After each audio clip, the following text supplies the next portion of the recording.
Yo, this is Real Talk E. Welcome to the Locker Room. We talk nothing but basketball. Ladies and gentlemen, now obviously we all know we don't have no more games. Free agency is dying down. The NBA draft is over. All we have now is Summer League and whatever news comes out from here on, right? So, there is some news going on. And surprisingly, it's not basketball within itself, but it's things surrounding the sport. And the craziest thing that we thought was going to happen happened. ESPN has decided to fire, or in Stephen A's words, lay off some staff. ESPN just the other day laid off about 20 members of its on-air talent. And not the behind the scenes staff, not the staff that you'll never see have anything to do with the camera or on air or behind the scenes. None of those type of stuff. No, it's the staff that you actually see and watch on a day-to-day basis. It's the staff that you hear the voices of. It's the on-air talent that they have laid off, which is huge. And the sad thing about it is some of them didn't even get laid off because they couldn't bring in clicks. Just ESPN couldn't afford them. Disney couldn't afford it. And I don't know what it is. I don't know if it was the COVID days or if it was just when we went through all these, off seasons, and all they had to talk about was, is Michael Jordan better than LeBron? Is LeBron better than Jordan? Who is the NBA GOAT?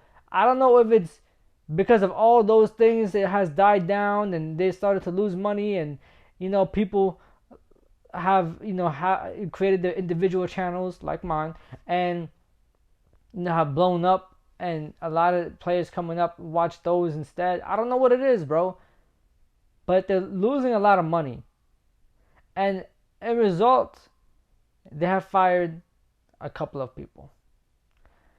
Some of them I would not be talking about.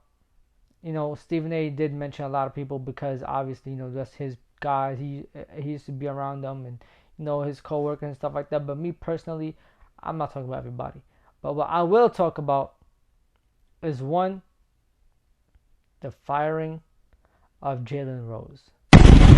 Now Stephen A said it best. To see Jalen Rose gone, my brother, done an outstanding job for us covering the NBA for years. Got a lot of love for that brother. A lot of the great work he's done over the years, what he's represented for the company. I'm going to miss him. Jalen Rose has always been good to me. And I loved working with him on NBA Countdown. He is a brilliant, brilliant basketball mind. He is somebody that worked his ass off all the time.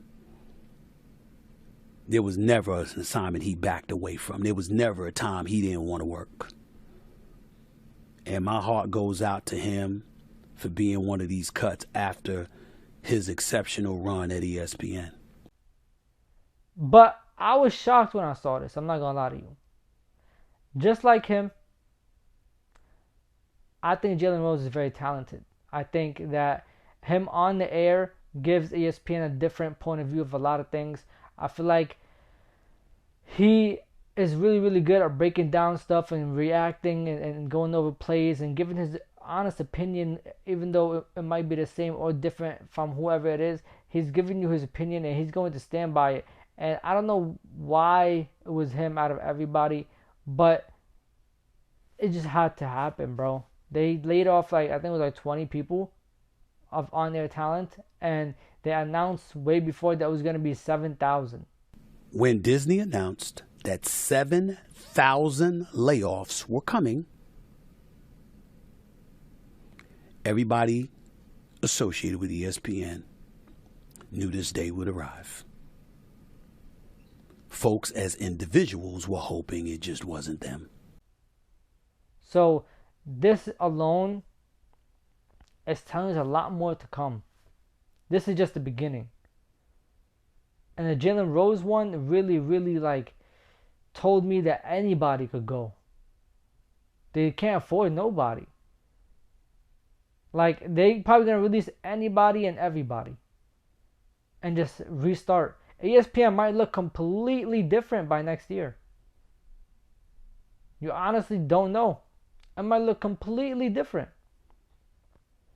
This company, this sports network that we've all been looking up to, that we've all been watching, whether it's to see your favorite players, whether it's to see the players coming up, whether it's a player trying to see where he's ranked at, we've all been looking at ESPN in one way or another. And is it falling apart right in front of our eyes? Will this be the end of ESPN? Is them laying off or firing some of their top talent the end? Because let's be honest here, bro. ESPN was like the Golden State Warriors of this sports media stuff. I mean, they had everybody. They had all the big names. Who did TNT have? Just the night crew, the Shaq, Charles Barkley, Kenny, and Ernie. Is that it? Is that all they had? Because if that's the case, then GG's, bro. If I'm AT&T, I'm going to sign a couple of these guys. I'm picking up a Jalen Rose or a Max Kellerman, and I'm expanding my network. Because, oh my God, bro. Like, ESPN is like, I don't know what's going on, bro. And speaking about Max Kellerman, I'm even going to mention Max Kellerman. I know y'all thought I wouldn't.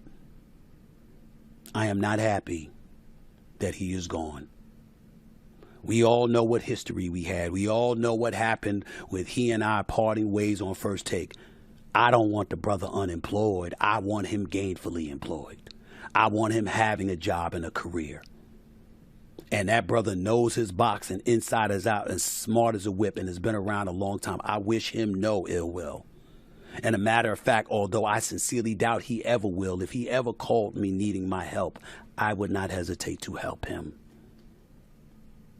Just because I don't want to work with you directly in a debate show doesn't mean I didn't want to work with you. Doesn't mean I couldn't have worked with him covering a boxing match. Doesn't mean I couldn't have worked with him covering a UFC match. Doesn't mean I could have worked with him doing Sports Center, a Sports Center segment, or somebody else. I'm just talking about a 2-hour debate show.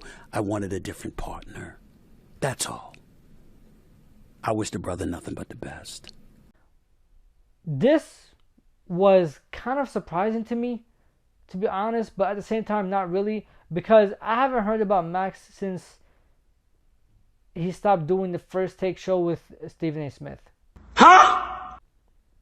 And once that happened, I did not think his career will be over. I thought he will be going through that phase where he's trying to figure out himself alone on ESPN, and then eventually he's going to figure it out, and he's going to find his way back up to the top or somewhere around there, and he'll probably have his own individual show, probably talk about, like some boxing and some things like that, and then cover, basketball and football here and there and things, things of that nature. But I was not expecting it to end like this.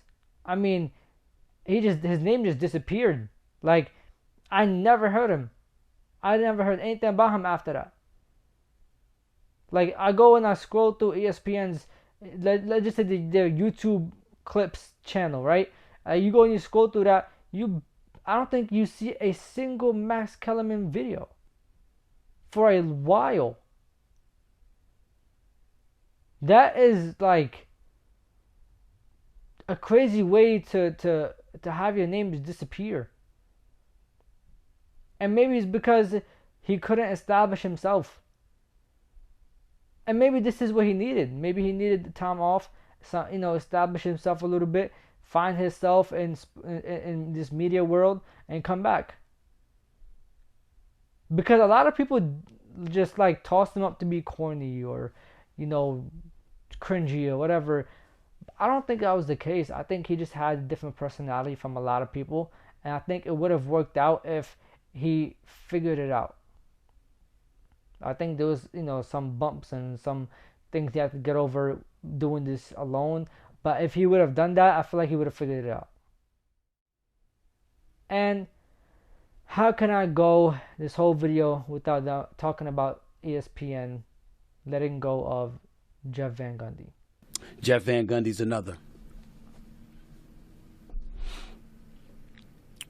You don't get labeled as a part of the A team unless you're an A-teamer.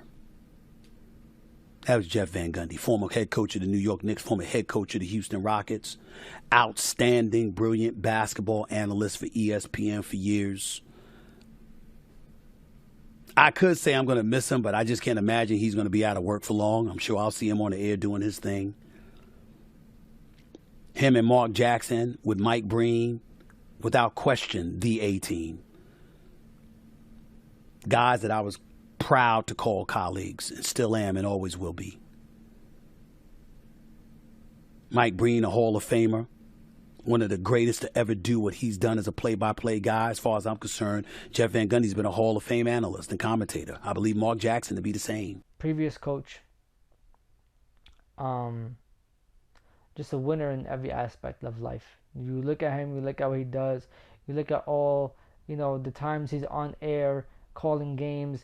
It's so sad to see them have to let go of somebody like this, because this is not a talent that I think ESPN wanted to let go of. I think this is a talent that ESPN had to let go of. I think that the money, they had to let go of him. I don't think this is something that they wanted to do. I don't think pulling this trigger right here, I don't think it was the easiest thing to do. He's super talented on air, bro. He like brings a personality to being an announcer. He does so much, bro. I mean, there are times in the NBA when you're watching the regular season games where it's him or his brother on for like a whole week or two straight. And I'll be honest with you, those are some of the best games that I like listening to the announcers. Besides, the JJ Redicks and Richard Jefferson, which are coming up. Besides those two, especially when those two are together, the next up is, for me, is obviously, we have the legend Mike Breen, but I'm talking about and after that is Jeff Van Gundy and Steph Van Gundy. After to let go of one of them, it's like, I don't know, bro. It hurts, bro. It's like the Warriors letting go of Klay Thompson. It's like the Lakers letting go of Austin Reeves. It's like the Miami Heat back in 2014, 13, and 2012 letting go of Chris Bosh. It hurts. It hurts, bro. Because he was definitely bringing a personality and a sense of humor to being an announcer. He was doing something that a lot of announcers were not doing. And the fact that he gave you his opinion while announcing the game, and it wasn't really annoying like a lot of other announcers. It felt like I was watching a live podcast, but an announcer's form, announcer's way, like an announcer's style. It didn't feel like I was just watching people announcing and calling the game. It brought more joy to the game. You know what I'm saying? This right here was very, very odd to me. My boy Stephen A. Smith believes that he could be next. But if we're going to be real about it, let's deal with reality. This ain't the end. More is coming. And yes, ladies and gentlemen, I could be next. Stephen A., you are not next. Let's be honest here. I know that you are humble and you don't want to seem like you're above anybody, and you want to understand that, anything can happen to anybody. You're not safe. This has happened to you before, back in 2009. But you're not Stephen A. Smith of 2009. This is a new Stephen A. Smith. A 2023 Stephen A. Smith. I dare ESPN to let you go. Holy. I dare them to let you go. Do you know how much these other companies will pay you to go to them if ESPN lets you go? You are the biggest talent in sports media. Whether it's new media, old media, whatever it is, you are the biggest talent out there. There's no letting go of Stephen A. Smith if I'm ESPN. That's the dumbest thing to do. I will let go of everybody else before I let go of Stephen A. Smith. I'm sorry. This is a talent that has not been had on any network. This is arguably the biggest talent in sports media ever to exist. And I'm being serious, bro. Look at Stephen A. Smith. He could do so much more, bro. By 2030, if he adjusts to the times of the youth, I promise you this man still got another 10 to 15 years in him. I promise you. Super legendary, bro. Super legendary. His personality, his way of covering media is really unique. It's super different. And if I'm ESPN, I'm not letting him go, bro. Now, this is like the Warriors letting go of Steph Curry. This is like the Lakers letting go of LeBron James. This is like the 2002 Lakers, 2001 Lakers letting go of Kobe Bryant. This is like the 2019 Raptors letting go of Kawhi Leonard. This is like the 2016 Cavs letting go of LeBron James. It's not happening. I don't even know why he said that stupid idea. Why would you even put that in the air? It's not happening, bro. It just doesn't make sense. It just makes sense. Things like this are not going to happen to your top talent, bro.